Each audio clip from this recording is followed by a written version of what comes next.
Hola a todos, en este video vamos a ver un pequeño repaso de cómo hacer las tablas de amortización. Vamos viendo más o menos cómo se hace una tabla sin diferimiento, una con diferimiento pagando intereses y una con diferimiento en el que no se pagan los intereses. Lo primero que tenemos que hacer en nuestra tabla es comenzar por poner el monto del préstamo que tenemos, que para nuestra nomenclatura que hemos usado en clase es el P0. Voy a abrir aquí esta celda para que quepa. Luego la tasa de interés, que es la I. El plazo total del préstamo, que es nuestra T. El número de capitalizaciones, que es la N. El número de periodos totales, que lo hemos de periodos que lo hemos usado como N por T. Y finalmente el pago, que es nuestra anualidad. Entonces, si tenemos un préstamo, por ejemplo, de 20,000 pesos y con una tasa de interés de, por ejemplo, 18%, que va a ser capitalizable cada mes, eso significa que N es 12, y vamos a pagarlo en un total de 2 años. Vamos a tener un número de periodos que vamos a resolver con nuestra fórmula. Le ponemos igual o le ponemos más y es lo mismo, igual N por T. Y finalmente calculamos nuestro pago. Lo hacemos con la fórmula de pago. Abrimos paréntesis, en tasa ponemos la tasa dividida entre el número de capitalizaciones. Después el número de periodos, que aquí está como pesos, ahorita lo cambio. El valor actual, vamos a tomar el monto del préstamo que habíamos puesto al principio, pero vamos a ponerle signo negativo para que el pago nos dé positivo. Y ya no tenemos que llenar lo demás porque vamos a hacerlo con pagos vencidos. Entonces cerramos y damos enter. Para poder pagar una deuda de 20,000 pesos en 2 años con esa tasa de interés, vamos a tener que pagar mensualmente 998.48 pesos. Aquí voy a poner general. Con esto ya podemos empezar a formar nuestra tabla de amortización. Nuestra primera columna va a ser el periodo en el que estamos. Y lo que vamos a poner aquí son números del 0 hasta el número de periodos totales que tengamos, que en este caso es 24. Entonces, corremos la tabla hasta el 24 y ya tenemos los periodos desde el 0 hasta el 24. Después vamos a tener muchas columnas, podemos tener el orden que sea. Para este ejemplo voy a poner primero la columna de pago. En esta columna vamos a dejarlo en blanco por el momento. Vamos a poner el pago que tengamos aquí, pero empezamos a partir del 1 porque son vencidos. Después del pago tenemos los intereses, el IVA, el abono capital,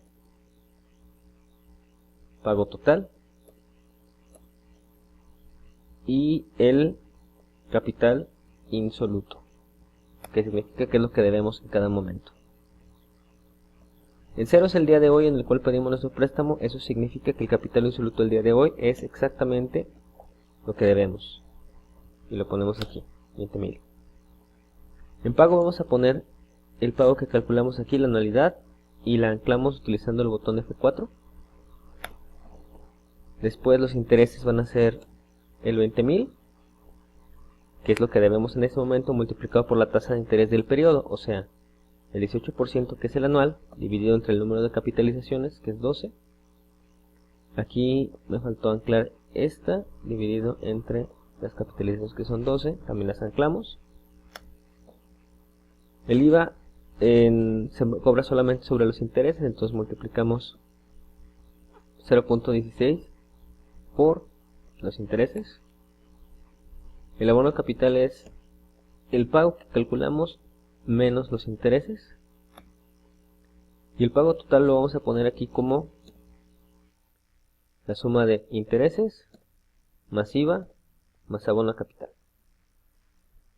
Finalmente el saldo insoluto, el capital insoluto es lo que debíamos el mes pasado menos lo que abonamos a capital en este mes. Ahora con esto, si corremos la fórmula, al final de los 24 meses vamos a haber pagado nuestra deuda. Y esto se llena automáticamente si hacemos los cálculos correctos. Ahora, lo que normalmente hacen los bancos es, en lugar de tener un pago diferente cada vez, lo fijan en un valor. Vamos a hacer esto para que vean cómo queda dependiendo de lo que nosotros le damos. Por ejemplo, si tenemos pagos que van desde los 1000 pesos totales hasta los 1046, nosotros podríamos fijar este valor de pago, por ejemplo, en 1030 o 1035. Si nosotros fijamos ese pago total, alcanzamos a pagar los intereses, el IVA y abonamos algo capital. Vamos a cambiar esta fórmula de abono capital solamente como el pago total menos los intereses menos el IVA. Y vamos a agarrar esto y lo vamos a correr todo. Este último pago ya nos queda negativo. ¿Qué significa? Pues que ya acabamos de pagar todo y nos salió sobrando. Si ustedes ven una tabla de amortización de un banco, por ejemplo, el último pago normalmente, aunque aquí ya me equivoqué porque se corrió completo, este es 1035, lo voy a correr así.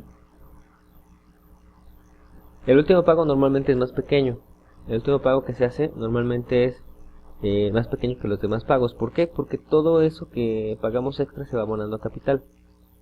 Normalmente se debe calcular como lo hicimos, porque el IVA se debe cobrar sobre los intereses y nuestro cálculo del pago se hace independiente del IVA.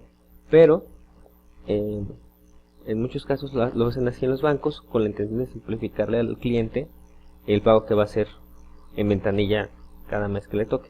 Entonces, aquí este último pago ya no va a ser de 1035, porque si pagó 1035 nos vamos a pasar. Entonces aquí este último pago lo podemos poner como este anterior más los intereses que debíamos más el IVA que debíamos, ya que nos queda en cero el saldo, ¿no? El último pago no fue de 1035 sino 785 y finalmente nos quedamos en el mismo valor de cero.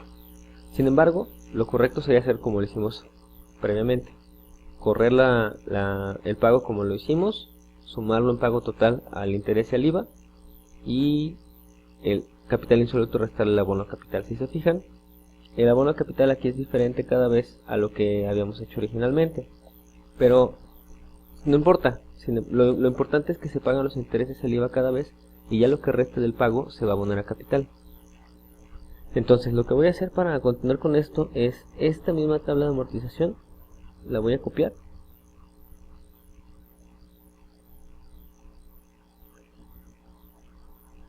con la intención de que quede el mismo y aquí voy a regresarlo como estaba. Aquí el pago total va a ser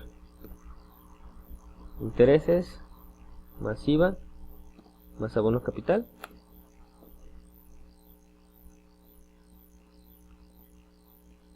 Que abono capital va a ser más el pago menos los intereses, y este va a ser los intereses más el IVA más el abono capital, y lo vuelvo a correr y va a quedar como estaba originalmente, ¿sí? Todo nos queda en cero el saldo al final. Ahora, ¿qué tenemos que hacer cuando tenemos amortización en el cual tenemos un diferimiento? Quiero poner diferimiento para diferimiento con pago de intereses. ¿Qué es lo que vamos a hacer? Esta tabla como está, ya está automáticamente hecha para que se llene sola, aunque tengamos un diferimiento de este tipo. ¿Qué es lo que vamos a hacer? Que si por ejemplo tenemos un periodo de gracia, que si recordamos es el momento en el cual vamos a empezar a pagar nuestras anualidades de 3 meses, lo que vamos a hacer es, durante los primeros meses del 0 al 2 no vamos a pagar la anualidad, sino que vamos a pagar solamente los intereses, y a partir del 3 pagamos la anualidad. Como este tipo de diferimiento pagamos los intereses, no se van a capitalizar, eso significa que nuestro pago o nuestra anualidad va a quedar exactamente igual, simplemente se va a recorrer, y lo que vamos a pagar durante estos periodos de gracia es simplemente el interés que se genera. Entonces, si tenemos 3 meses de periodo de gracia, significa que en el 3, aquí en el 3, vamos a hacer nuestro primer pago. Entonces en el 1 y en el 2 solamente vamos a pagar los intereses. Aquí ponemos solamente lo mismo que teníamos aquí de intereses, 300. Eso hace que nuestro abono capital sea 0 y que el pago total sea los intereses más el IVA y nuestro capital insoluto se mantenga igual. Lo volvemos a hacer y vuelve a pasar lo mismo. Simplemente recorrimos el momento en que se empieza a pagar. Eso significa que tenemos que aumentarle aquí al final otros 2 periodos para que volvamos a quedar en 0. ¿Sí? Recordemos que en diferimiento, cuando estamos hablando de anualidades vencidas, si nuestro primer pago es en el 3, vamos a terminar 2 después porque fueron 2 los periodos en los que nos tardamos en pagar. Y finalmente, si tenemos un diferimiento en el cual, voy a también volver a copiar esto. Si tenemos un diferimiento en el cual no pagamos los intereses, aquí volvemos a ponerle el pago, solamente para dejarlo igual, de 4,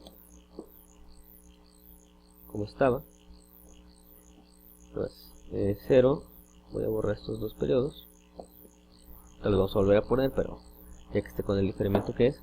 Recordamos que en este tipo de diferimiento no vamos a hacer ningún pago, entonces aquí, si tenemos un periodo de gracia igual de 3 meses, en el periodo 1 no vamos a pagar nada, en el periodo 2 no vamos a pagar nada tampoco, pero los intereses en lugar de pagarse se van abonando el capital insoluto. Entonces este interés que se paga aquí ya está incluyendo el interés pasado capitalizado. Entonces nuestro capital inicial crece, ya no es 20,000 pesos, sino que ahora son 20,604.50. Eso significa, o eso nos obliga a cambiar nuestros pagos, porque ahora nuestra deuda ya no es de 20,000 pesos, sino que incrementó. Como vimos en clase, esto es el tipo de diferimiento que se maneja en las mueblerías, que empiezas a pagar meses después. Lo que hacen es que estos intereses te los cobran, pero te los cobran después. Entonces, como no vamos a hacer ningún pago, también le ponemos 0 aquí al IVA, 0 al IVA. Nuestro pago total de nuestra deuda en estos periodos es de 0 y empezamos a pagar después. Como empezamos a pagar en el 3, o sea, hubo 2 que no pagamos, tenemos que correrlo 2 hacia abajo, pero no vamos a llegar a 0.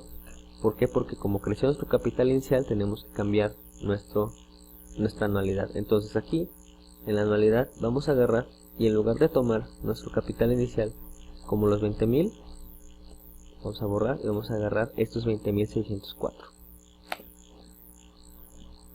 Y con eso ya nos da 0. Nuestro pago es más grande porque los intereses se capitalizaron y se acumulan en nuestra deuda. Si la deuda es más grande, pues nuestros pagos son más grandes. Esto es cómo se hacen las tablas de amortización de pagos vencidos, con diferimiento en el que se pagan los intereses y diferimiento en el que no se pagan los intereses. Recordemos que estos títulos no son obligatorios, no son todos los que tienen que ir, son los más comunes. Puede incluso haber uno previo que diga capital saldo inicial y otro que diga saldo final, pero de cualquier modo el saldo final nos tiene que quedar en 0. Y bueno, muchas gracias. Saludos a todos.